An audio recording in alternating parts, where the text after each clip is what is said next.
Wait, so you mean that's actually a metaphor? Like that's an in-universe metaphor for actually reflecting her acting? The Doctor Who Alhambra Podcast. Liam, how I've missed this. Oh.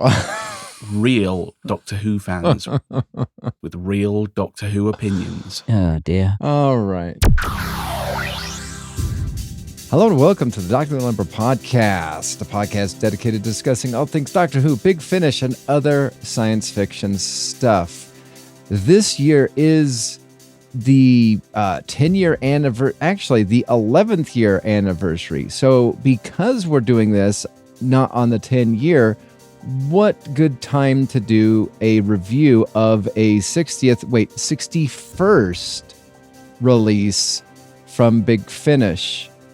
Joining me across the pond, who may or may not be a brain and or a fugitive, is Liam. Hello. Hello.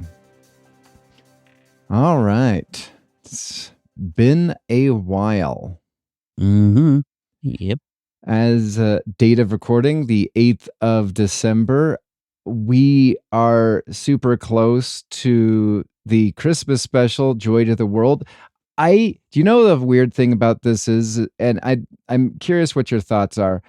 I had no idea. I knew this had been in existence for a while, but I had no idea that Stephen Moffat wrote it until about mid last week. Oh no, I knew from when it first got announced. But I mean, it's not that's not what I was asking. I'm curious, what are your thoughts of, because it's always been basically the showrunner who has, for better or for worse, has done the Christmas episode, and I just think it's interesting. It's going to be interesting, yeah. Mm-hmm. No, I'm looking forward to it. I mean, they say that it's going to be quite dark and really sort of showcase the Doctor when he's on his own, which is going to be quite interesting. Because we've not really had that since. Is he truly on his own though? Because he's going to kind of get a companion again, kind of for the episode. But does that mean he's on his own, or is he just there because we could say? Yeah, we could say this is the Runaway Bride type of a situation where we have a one and done kind of sorta. Or the Voyage of the Damned. Waters of Mars. Waters of Voyage Mars. of the Damned, Planet of the Dead. Is this really a new new situation? I mean, I wouldn't have said so, but yeah, still looking forward to it. Yeah. I do have one thought. Yeah, sorry. I'm actually more interested for the War Games in color. Oh yeah, I got a BritBox subscription just to watch that sucker. Don't worry, I can. You can cancel that. I can sort it out. It's fine. Okay. I'm very intrigued by the added scene with the regeneration, which you can argue that they are kind of pushing to bed the idea of the fugitive Doctor being between 2 and 3, but also, which reminds me, you will have to go and listen to the Passion of the Gang series 2.3 because the second Doctor is in it, and it is the second Doctor from the 6B stuff that they're doing. Interesting. So, yeah.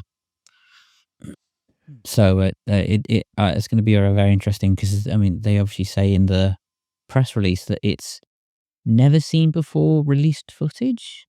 Which I know there was a guy called Confession Dial. I think he did like a regeneration scene, and he took some stuff from a fan film they did in the 90s. Oh, interesting. I know they've used something from his thing because it was really well done apparently and such.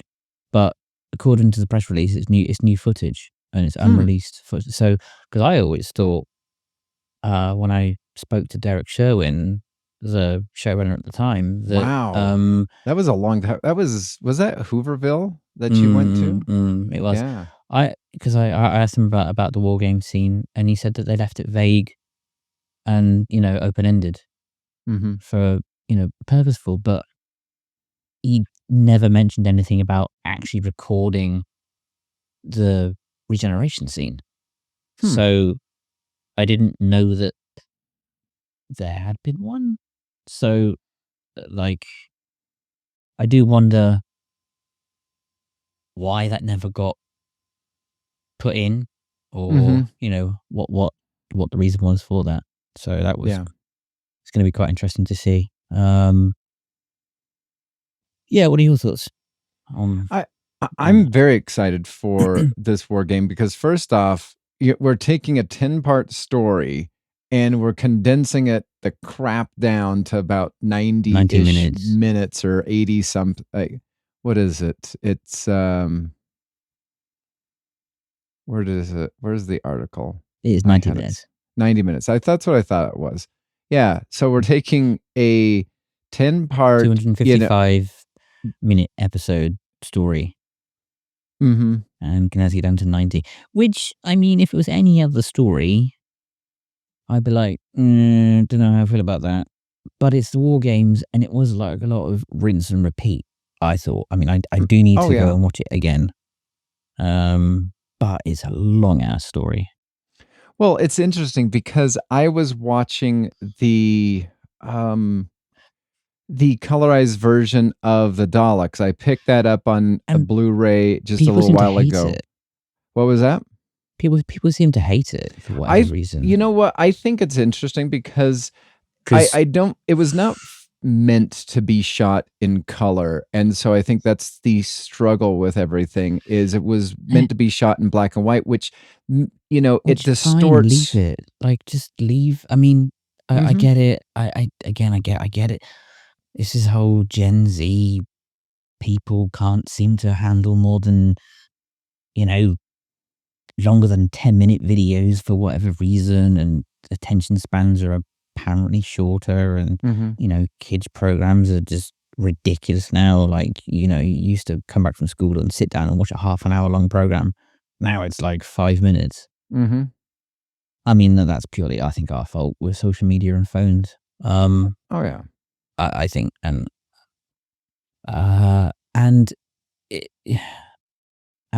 but they're apparently putting it into color because they want to attract more people into Doctor Who. Well, I mean, that's what RTD said early on. I mean, fine, but like, I get it. I mean, here's what I will say, because I did discuss one time in the podcast about the colorized version of the Daleks, is it shortened things up. You could tell that there was care taken, which is appreciated, because what they did is they cut some of the slow scenes. They would take certain things that, Ian, the Doctor, Barbara, not necessarily Susan, would be saying, and they would overlay that with, people, the Thals doing certain things, or when Susan was going back to the TARDIS to, pick up the radiation drug and stuff like that. And they did some nice overlays, or some transparent overlays, so that you could see two things were happening at the same time, which quickened the pace of the story. Now, they did cut out, I think, maybe too much. I think they could have left it longer. I did. I haven't watched it myself, but I have heard that the editing is a bit weird. I think that's what people take issue with, is the edit. Yeah, I have no qualms with them shortening it and kind of info vomiting at times, but I feel as though that they cut out some necessary, important informations with the colorized version compared to the classic version. And it's going to be quite interesting to see what they do with the war games, because I feel as though like episodes 3 through about 6 or so, maybe even episode 7, every single episode kind of almost starts off with the Doctor trying to reconvince somebody that they're staying at that, you know, their memories have been wiped. Look at this. You're not actually in this war thing. I'm going to be quite kind of interested to see how they do that. Yeah. Interesting. Question regarding Joy to the World and the 15th Doctor, because in the trailer there's only one line that really it somewhat bothers me. And remember, they did the whole thing partially because Disney has, you know, no rights to series 1 through 13, including the Flux, you know, lucky them.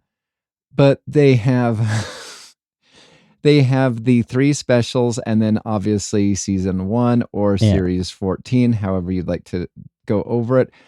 But they did it also to kind of almost give the Doctor a clean slate and whatnot. But one of the lines is with the 15th Doctor discussing and talking to himself, saying, this is why nobody likes you. This is why people leave you all the time. And the main reason why I have an issue with that line is I thought that was all left on the 14th Doctor's shoulders, and this new 15th Doctor was going to start anew and have moved on from that. I mean, maybe he has, but maybe this is a future version of 15th Doctor, which is further down his current timeline.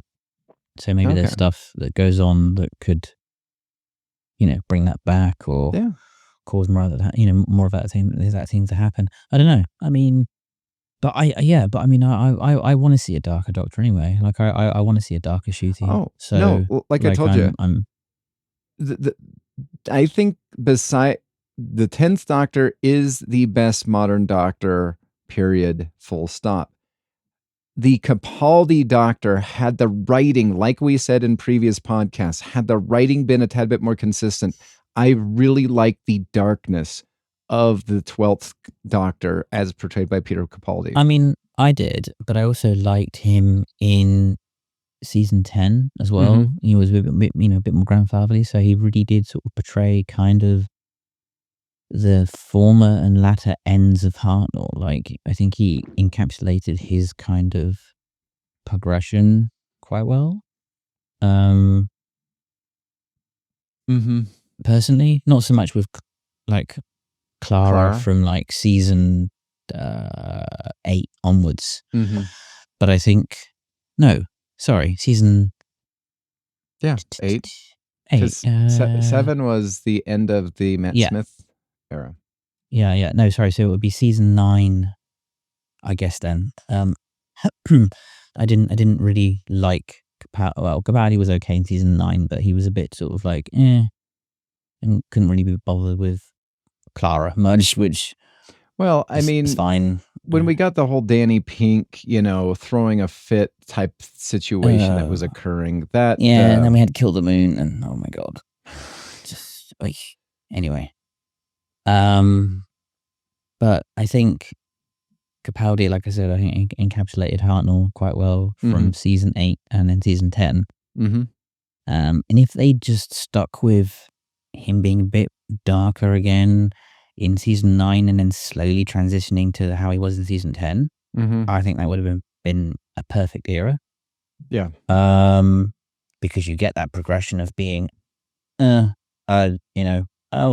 people, they don't matter, or, you know, you're going to die anyway, it's fine, to actually going, oh, okay, well, I'm kind of going to take on more of the sort of professorly teacher role and pass on knowledge for a reason. I think if it had been a bit more of a through line, as I said, I think that would have been a perfect era.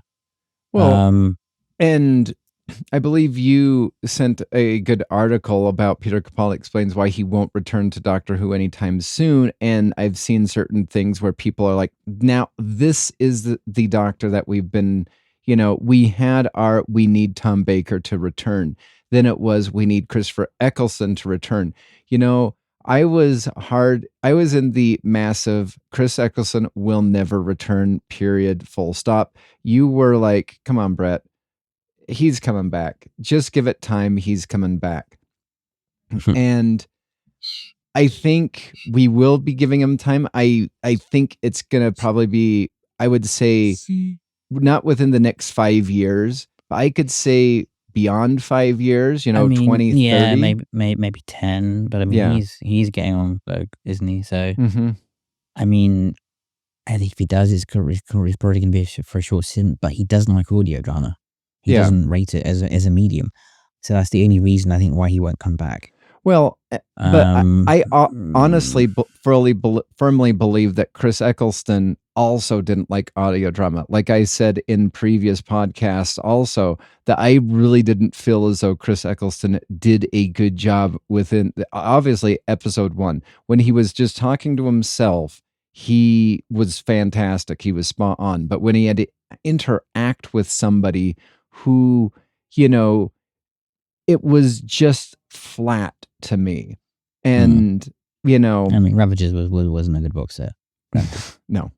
But I think from there, I think past that point, and I think by the end he's like, oh yeah, I actually really, and you could tell he was just having fun and enjoying it. So yeah, maybe I think if Big Finish can convince Capaldi enough, or people convince, how I think, because I really do think people talking to him at conventions going, oh, have you come across Big Finish? Oh, you should work for Big Finish. I think that was, hammered home on multiple occasions. And I think that was one of the main things that he went, oh, actually, okay. And I think maybe he then reached out to Big Finish and they went, yeah, sure. So. Well, maybe. And I think also with that, something that was working against Chris Eccleston also was the trauma that he had with the production team. BBC. Yeah. And so I think this is, it's also the same with John Barrowman. I'd love to see that show. His show where he basically bears all. I mean, he's probably not going to come back to Big Finish anytime soon. No, I heard somewhere, I can't find it. There was an article, and basically what it said is John Barrowman will never be associated with Doctor Who or Big Finish ever.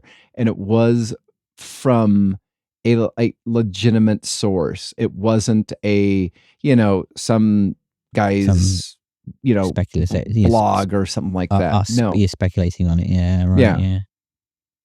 Which is a shame, because I think, I mean, dude. I mean, look at the. Again, getting off topic. A little bit, but look at the whole Greg Wallace stuff. Mm-hmm. With the whole MasterChef. And I know you watch that kind of stuff. Mm-hmm. Bake Off and whatever. So, like, it's just. It's always something, isn't it? There's always someone. There's always something, and I think the thing that annoys me about the BBC, and because I've got a mate who works at BBC, and he's like the same thing. He's like, yeah, the BBC are meant to be this cultured, we're quite a high cultured organization, and we try to bring cultured TV shows and have standards, but like everybody within the BBC knows that like it's full of nonsense and people that have like been done up on massive sexual harassment charges. Mm-hmm. And that's been going on since the 60s. Yeah. So, and everyone within the organization jokes about it, like, or he's like, oh, okay, well, such and such has been ousted. Or, I wonder who's next. So like, so there's a definite, like, culture of it as well, which doesn't help, and I don't think enough is being done to address it. Mm-hmm. Either. So, it's just that kind of two-faced, oh, we're cultured, we're trying to portray an image, but then behind that, there's that other kind of image. And, Mhm. the two obviously can't exist in the same space. So I don't see how the BBC can continue to try and go, oh yeah, we're cutting edge. We offer, and provide and sort of come across as being cultured and classy and have a level of, panache, but then do that kind, and then you've got presenters and hosts doing what they're doing. So how Mhm. do you, as an organization, one, stop that from happening, and two, get rid of that image that's clearly going on. I mean, and I kind of disagree with a little bit of like almost paying for like the sort of TV license fee, because I'm thinking, well, I'm technically like lining these people's pockets to a degree, Mhm. paying their wages, and they're allowing this stuff to continue and carry on.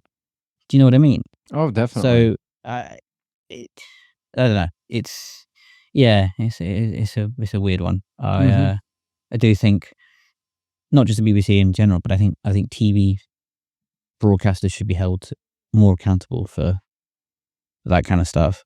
Definitely. Oh, definitely. Yeah. All right.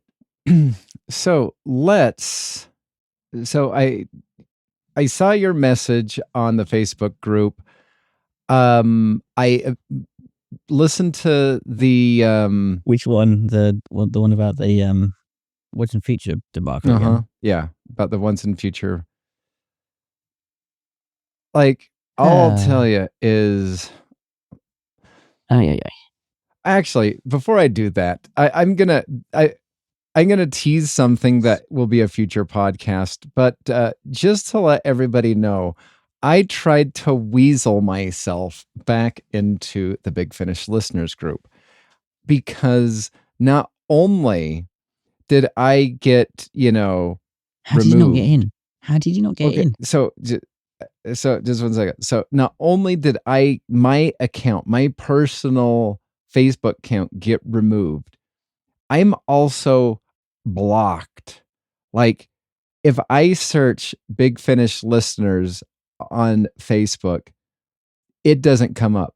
That's how blocked I am just for doing a laughy face emoji Wow. to a threat. I still claim that that was a threat. That was not a warning. It was a threat. So I was sitting there thinking, because of this whole Coda type of a situation, I'm like, I really am curious what people think about this. So I'm like, all right. I was bored. I was like, I should maybe, create a second account or something like that. And I'm like, should I? Should I not? Um, so I created a second account. Um, Feel free to add as a friend Freddie DWAP. I even forgot the last name. What is the Sanchez. Sanchez? Did you populate it with actual information though, like pictures and bios and stuff, to be a bit more like this isn't a fake account? I did. I had a bio. I went to a high school. I went to a college. I did this. I did not put a picture of me on there. My initial picture was that of a drawing of Superman, and I was just like, okay. And then I put a or a post up. I'm like, well, I've just decided to, join this Facebook thing to see what it's all about, and very excited. I added like 7 different groups before I added the Big Finish listeners group. Mm-hmm. Okay. I got Mm-hmm. immediately accepted by 4 of them. I had to fill out a questionnaire by 3 of them. I have been added to all of those groups. So I wanted to make Mm-hmm. sure that I, look like a legitimate account. Yeah, So sure. then I then I'm like, okay, I need to add friends. And I was worried about adding myself. So I didn't at the time. And so I added you, and I messaged you. I added Legion, and he got added. And then I went to the Big Finish listeners I think group. that's why you got banned, you know. I think they figured it out. Oh, yeah? Maybe. I don't know. So here's what happened. So I went to the Big Finish listeners group, and I clicked join, and it said wait. And so I was doing stuff, and I went and I just checked, and it wasn't there. It wasn't, pending, but it was still there. And so I'm like, oh, did I not hit join? Join. And so I walked away, did a couple of things, did this, walked back, and it wasn't pending. It was just there.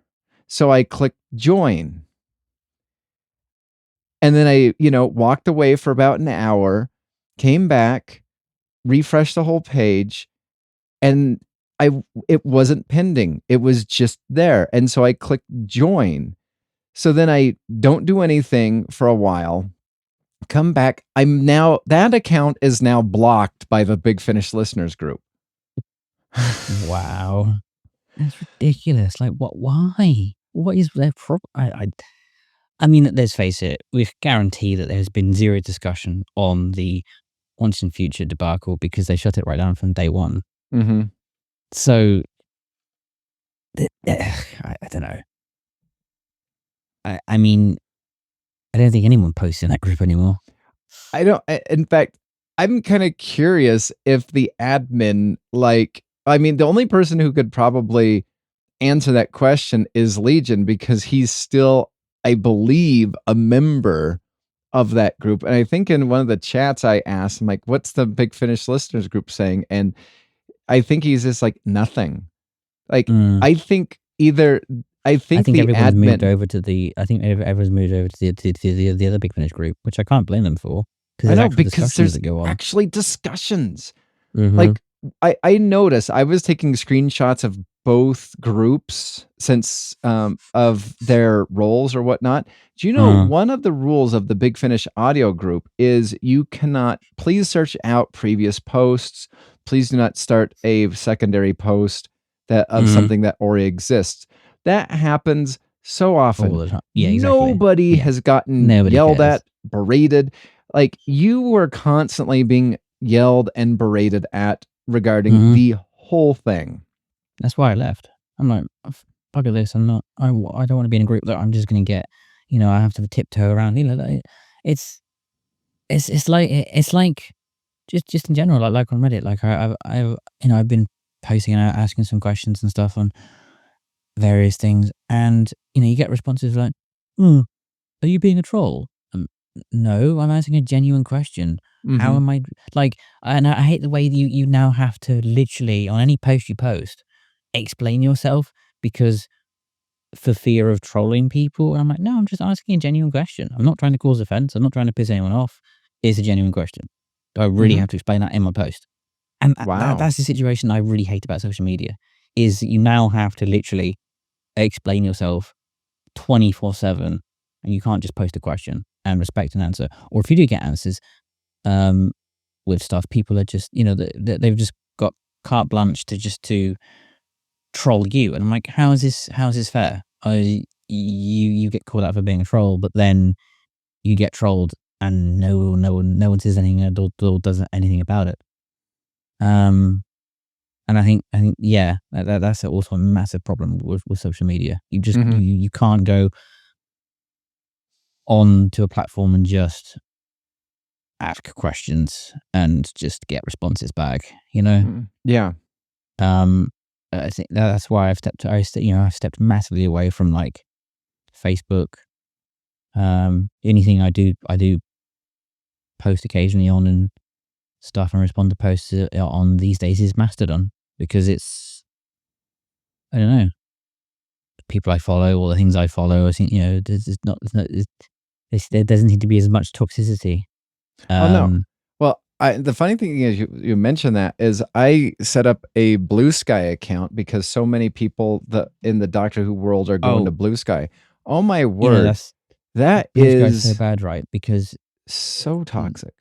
when you on Blue Sky, if you block somebody, right? Mm-hmm. If you can go onto the internet and you can pull up your profile, Mm-hmm. you could see publicly who you've blocked. So like it doesn't work. Well, which is terrible. I just find it sad because, you know, somebody that you talked to, Barnaby Edwards, he left Twitter, went to Blue Sky. Louise Jameson left Blue Sky, left Twitter. There's so many people associated with Big Finish and Doctor Who that have left Twitter to go to Blue Sky, and I'd like to be there. Happening. It is so. I'll tell you, Twitter might be, you know, the world's toilet walls or whatnot. Blue Sky is the world's toilet. Like, all I see is, you know, diarrhea, like unflushed toilet. Like it's so angry. Seriously, just join Mastodon. It's so much. It's so much nicer. Like and it's also what plus about Mastodon as well is it's decentralized. Oh, that's good. There's no actual corporation behind it, which is cool. So yeah, it's worth joining Mastodon, I'd say. All right. So now for what the purpose of this podcast is to discuss and review the Doctor Who Once and Future episode 8, Coda, the final act. Final act. Yeah. Now, let's just rewind time for a second, because when this was released, you were going to sit out the entirety of all of Once and Future, and you are going to wait 1 year for this. Are you glad that you did not wait 1 year for this? Yeah, I am. Yeah. I'm glad. Oh. And I was like, maybe, sure. Because I said before, I was like, oh, yeah, I'm going to go back and I'm going to re-listen to the whole lot in preparation for this. Mm-hmm. It got into November. I went, I'm not doing that. No. I said the same exact thing. I was going to do a Once and Future, like, re-listen. And as you know, as I was preparing to do that, because, you know, first off, I saw your thing and I was just sitting there thinking, well, here's what I would do. I would listen to Past Lives, which was the first one. I would probably skip the second one, which I know Legion liked, but I was just really not into the Jenny, and I believe the second one was the Jenny and whatnot. Jenny and the Fifth Doctor. Yeah. Jenny and the Fifth Doctor. And then it was the Seventh Doctor, which that is probably perhaps the best one with Davros and the Seventh Doctor. But then I started looking at some of the other ones, and it was Two's a Company with, you know, the Sixth Doctor, Harry, and Thief, Lady Christina. I was like, no, not listening to that. And then it was Time Lord Immemorial, which was the Ninth Doctor. It was Invasion of Planetoid 50. Yeah, which was the Doctor, Missy. I believe that was good. It was pretty good. I didn't fully like it. I believe you and Legion liked it a lot more than me, but it was still, it wasn't. But then we got to the last two. Time Lord Immemorial, and then you had the Union, and okay, I mean, yeah, it was nice to hear David Warner again. Don't get me wrong. Like, and then Union happened, and I was just like, whoa. And then we get to Coda, and I'm just like, what was the point in that story? Like, I get it. Like, it was an introduction to Joe Martin's Doctor, obviously, right? But beyond that, what was the point? Yeah, because, I mean, because everything was stabilized at the end of the part 7. Oh no. Well, it was, but it was working its way out of his system for 15 hours. Like a bad hangover. like Degeneration, you know, the bad you know, hangover. Uh-huh. that's what it should have been called. Once in future, hair of the dog. Do you know what I mean? Like, so you've got a basically, still pissed doctor, basically sobering up from being like twatted by some weird time war weapon, Mm-hmm. and the fugitive Doctor, who may or may not be a parallel universe Doctor, which I'm really hoping it is. I'm sticking with that theory. Yep. Uh-huh. And we can talk about that with that article. Mm-hmm. It was nice to see Vienna and Benny. I think they held it together. But the villain, like, what was the point in the villain? Like, was that villain? I swear, I've never seen that villain at all in my life. It's never been in any other Doctor Who story, and the villain was absolutely pointless. Yeah, I mean, like, genuinely, what was the point in the villain? Well, do you know what I was thinking about regarding the villain? Is it reminded me kind of sort of the villain of the Seventh Doctor Last Days Part 1. No. I can tell you who it was. Again, not even a good villain, right? This is a knockoff of this villain. It was the villain from the Torchwood release, The Dollhouse. It was basically Bosley from Charlie's Angels. Yeah. Right? No. But worse. Yeah, you're right. Mm-hmm. Because it was just him on a phone going, I'm going to get you at some point. That was it. Mm-hmm. And, well, I'm sorry, but Dollhouse did it better.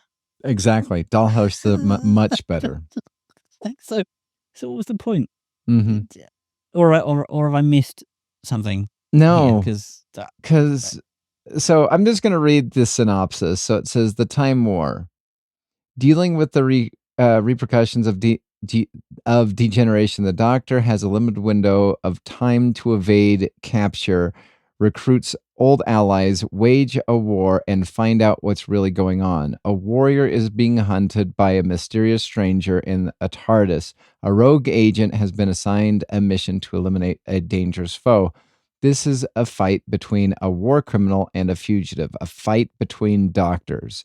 So, I mean, the synopsis is really quite interesting, but yeah. Wouldn't really call it a fight. I'd call it a bit of a Sunday lunch bicker.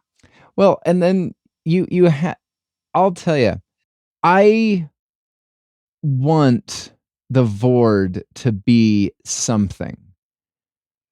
I find the Vord are just the most disagreeable race that is not like the Cybermen or the Daleks. I mean, I feel as though, with the Centaurans, you're just like, yeah, they have their code of honor or whatnot. They're okay. But I find this Vord that's kind of, I almost liken it to A Good Man Goes to War. Like, the Doctor did something to this Vord, and, where was this one in The Good Man Goes to War? I didn't find the use of the Vord. Again, it was kind of a bit pointless. Mm-hmm. Like, it could have been, I mean, to me, the only reason why they introduced the Vord in this is it might be a future, fugitive Doctor companion, confidant, Diet Benny type thing. I don't know. Maybe. I don't know. I mean, yeah. Again, okay. They had the Vord in there. Again, the whole series was okay, X person's there. All right. That was it. Like, there's nothing more than that. And that was the entire series. It wasn't just that one release. That's been basically the entire run, unfortunately, of, so X person's there. Well, and the reason why I like the first story so much with the Fourth Doctor, or, not the Fourth Doctor, but with Tom Baker's, the Fourth Doctor face there, is because it he had to work with Sarah Jane, and Sarah Jane, this is pre, Sarah Jane Adventures. This is pre Sarah, school reunion. This Sarah Jane has been like left and felt forgotten. And, we did have that worry, and it finally came up like, episode 4 or something like that, that don't worry, after the Doctor leaves, you forget this whole event ever happened. So, which makes the school reunion still thing work. But it was interesting to come on, it was bound to happen. We knew it was going to happen from the outset. Yeah, it had to. But it was annoying that they didn't, it took episode 4 for them to actually, discuss that. But at the same time, like you said, you knew it was going to happen, and I was fine that was going to happen. But what I liked is that it took a situation which should be uncomfortable for the Doctor. And you can't do that consistently, but you also have the Seventh Doctor's face meeting Davros, which I believe, to me personally, Seventh Doctor and Davros have the most fueled battle between the two out of all of them. And I think that works. I like the Fifth Doctor and Jenny because of the father and daughter type of situation, but I would have also have liked some of the other Doctors that they used to be with a former companion, kind of like an old Tegan or an old Ace. An old Ace or an old Mel or something like that. See, I think they missed the trick, right? They should have done. They should have done older Ace, right? Post Time or during Time War, post Gallifrey, Time War, and War Doctor. I think that would have been a very interesting relationship. Well, I'll tell you, the one that I would have loved Lady Christina to be with. Actually, there's 2 that I would like Christina. I believe the Sixth Doctor was the wrong one. First, just for the banter, First Doctor and Lady Christina. That would have been epic banter right there. The next one would be Lady Christina and the Seventh Doctor, because the Seventh Doctor would be like, "Oh no, please don't do that."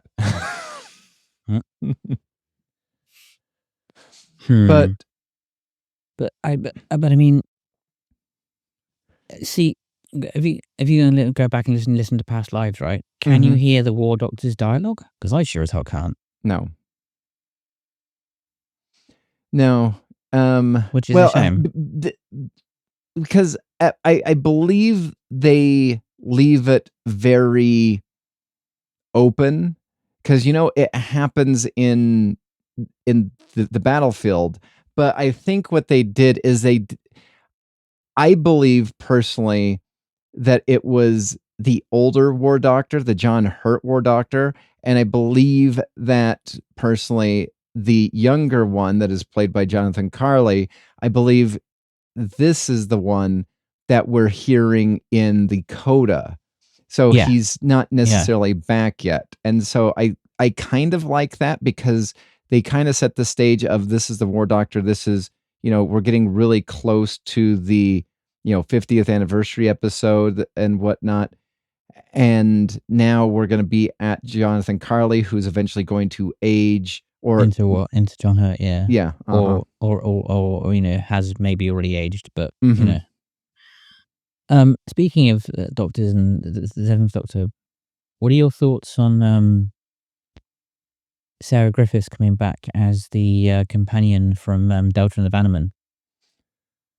The Welsh. I know. Who was going to be. I have my issues with Delta and the Bannerman. Humphrey loves Delta and the Bannerman. I mean, it's not. I mean, it's not the best story in the world, but I liked the companion.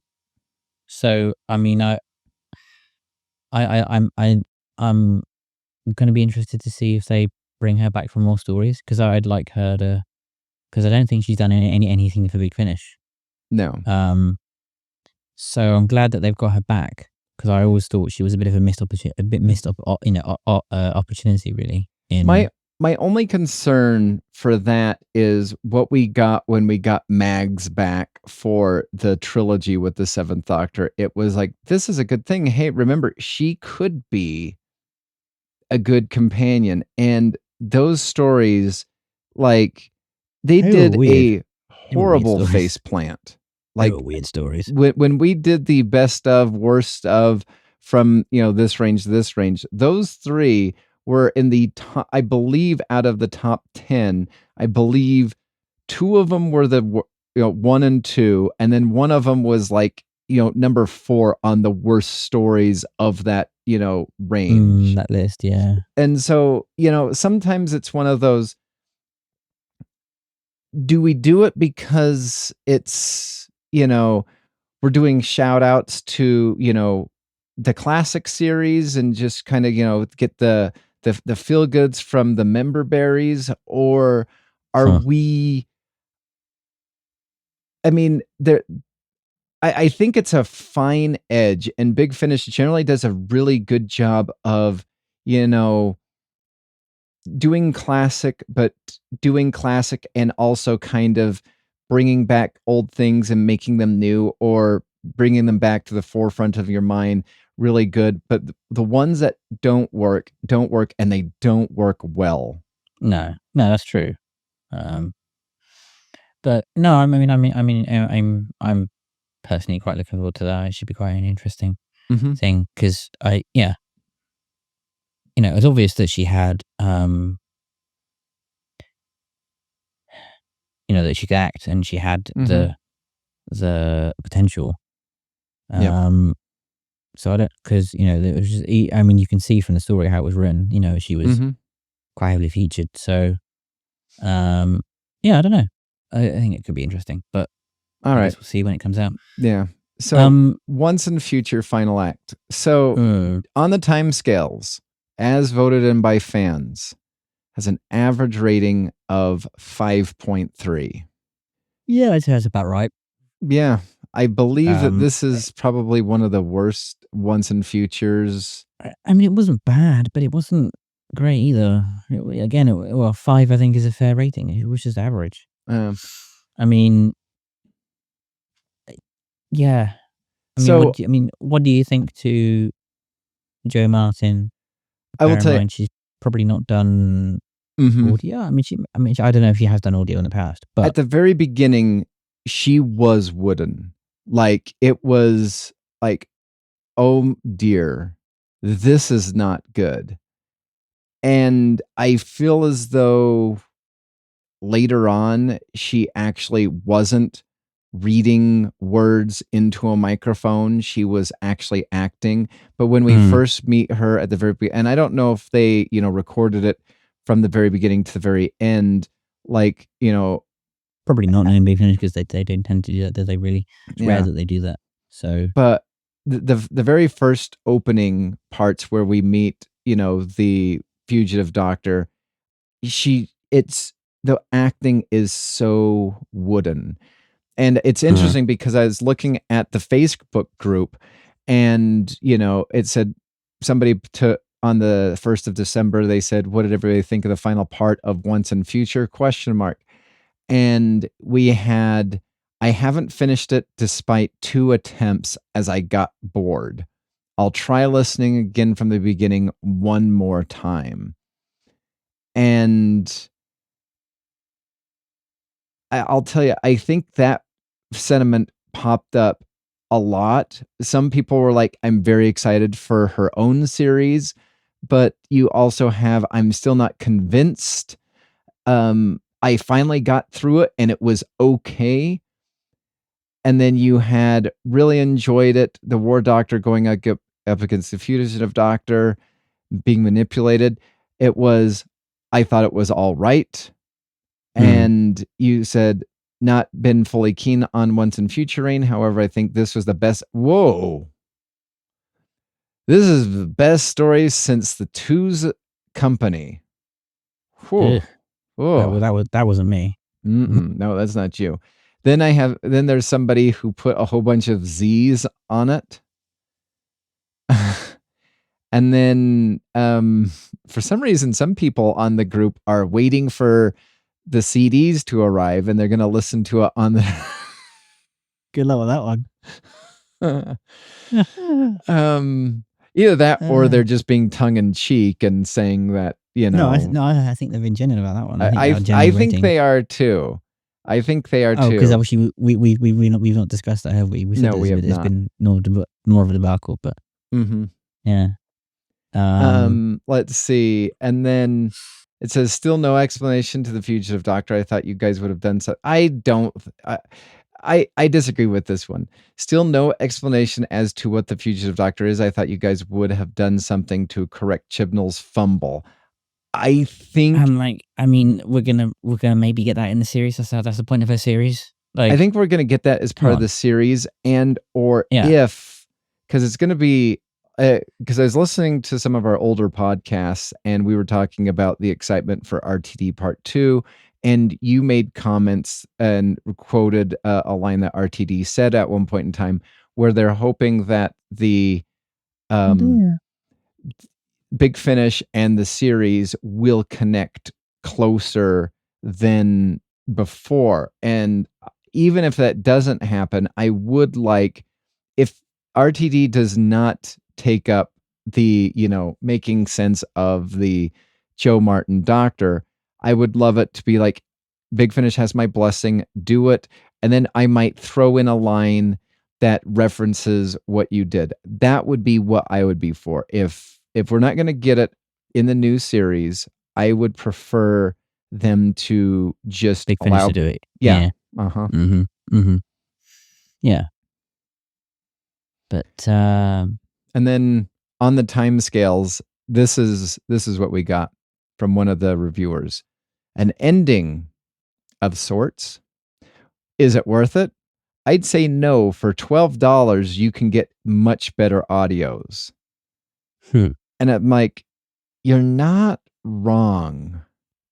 Also, just out of curiosity, what are your thoughts about the using of Queen Elizabeth I as since we I feel as though they were kind of doing a shout out to Queen Elizabeth from, the 10th Doctor. They clearly were. And I'm just like, did we really have to do this? Yeah, no, not. I wasn't so bothered about that. What do you think to the Fugitive Doctor's theme being clearly at this stage pre-Hartnell or Hartnell's theme? If it's pre-Hartnell, I will be not happy with it whatsoever. Because again, for her to be called the Doctor, okay, might be a name. We've even got that. Even I will give this. What was it? I believe it was The Power of the Doctor, where the Doctor and the Master were talking about how they went back in time and both of them erased their name from public knowledge, and that's why only everybody knows them as the Doctor and the Master, because they changed the time in which people actually knew what their legitimate name was, just because it would be fun. So because of that, I will allow her to be the Doctor for that reason, because again, they changed their name, whatever. It being a police box, again, I don't think that was very well thought out by Chibnall, because it was like, if you had a, gray cylinder type of a situation for a TARDIS, I think people would be like, huh? If it was something that wasn't a police box, it had to have been pre-Hartnell. Because it's a police box, it had to have been a one of the Time Lords before the, classic era. But again, the struggle with that being and I think Big Finish and or RTD are going to have to do a lot of work here, because we had, we went through the math with the 11th Doctor just before he got a fresh regeneration cycle, and they went through every single one of them, and we counted all the way up to 13. And if the Joe Martin Doctor, I understand it, we have the timeless child situation, but how else would we explain that the 13th Doctor or the 11th Doctor was not going to die because, and maybe it's just because it was, manipulation or whatnot, but still, they were believing that they were going to die until they got a fresh new regeneration cycles. What gives with all that? There's going to be massive amounts of cleanup on aisle Doctor Who by Big Finish and RTD for quite some time.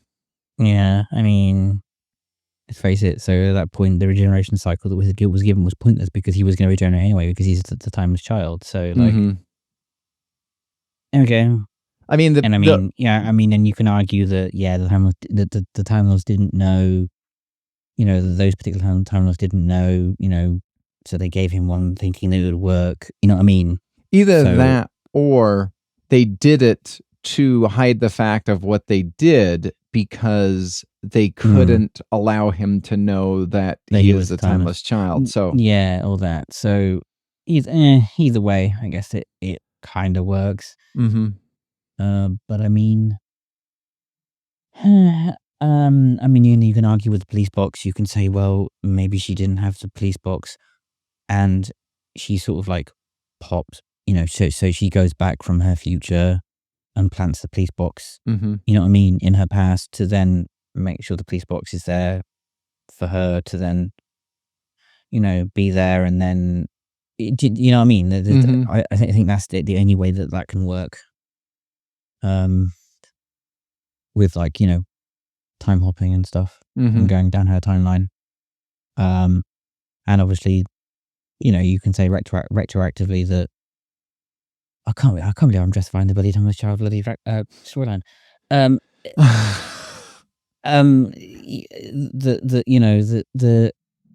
reason obviously we don't see the faces is obviously because retroactively they're not there because obviously they've not been cast, but the whole memory wipe thing is a thing, so they wouldn't know about their other incarnations, hence why Clara didn't see them, etc., because of his memories. So if he doesn't know, why would she know? Kind of a thing. I don't know. It's still not great, but hey, that's the best I can do, and that's probably the best we're going to get. So what would you rate the Once and Future Coda-The Final Act? 5, purely on the performances of the banter between Benny, the Fugitive Doctor, the War Doctor, and Vienna.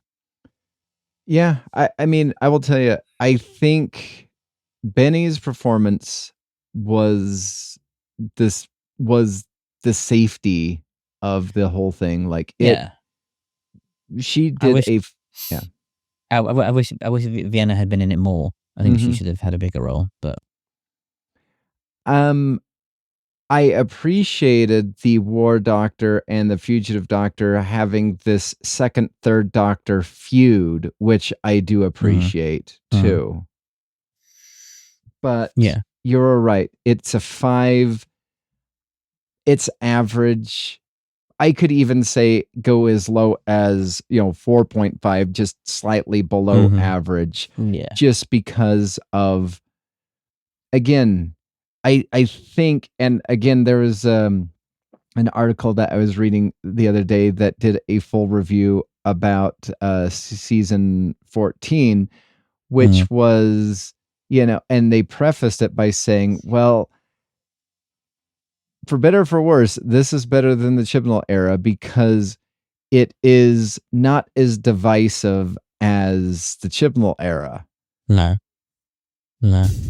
So, and because of division, because of this unknown Fugitive Doctor, again, I think why is it called Division? Why isn't it not called The Division? Like, I wouldn't mind it, but Division? What did you do? Forget to add the in when you were typing this up, and they just went with it. And I mean, Jesus, lazy. Mm-hmm. I don't know. Anyway, All right. Oh, What else? did you want to talk about the... Well, that will conclude this episode of the Doctor Who Alhambra Podcast. Please stay tuned for the up-and-coming episode, the part 2 of this very long podcast that myself and Liam recorded, where we will go over the Once and Future article that discusses where the Joe Martin Doctor, as well as the Ward Doctor, and all the other things that occurred in Once and Future occur. There will be some, groans and sighs or whatnot, but please enjoy. We'd love to hear from you. Please email the show at alhambraaudio@gmail.com. You can tweet the show at Alhambra Podcast. DMs are open. Please subscribe if you are on viewing this on the YouTube channel, and we'd love to get your comments that way too. So thanks again, and until next time, we will see you in time. You have been listening to the Doctor Who Alhambra Podcast. Doctor Who is owned and trademarked by the BBC. Doctor Who Alhambra is not affiliated with the BBC or Big Finish. No infringement is intended. Visit our website at alhambrapodcast.weebly.com or email the show at alhambraaudio@gmail.com. Tweet us at Alhambra Podcast. That is ALHAMBRA Podcast. Thank you.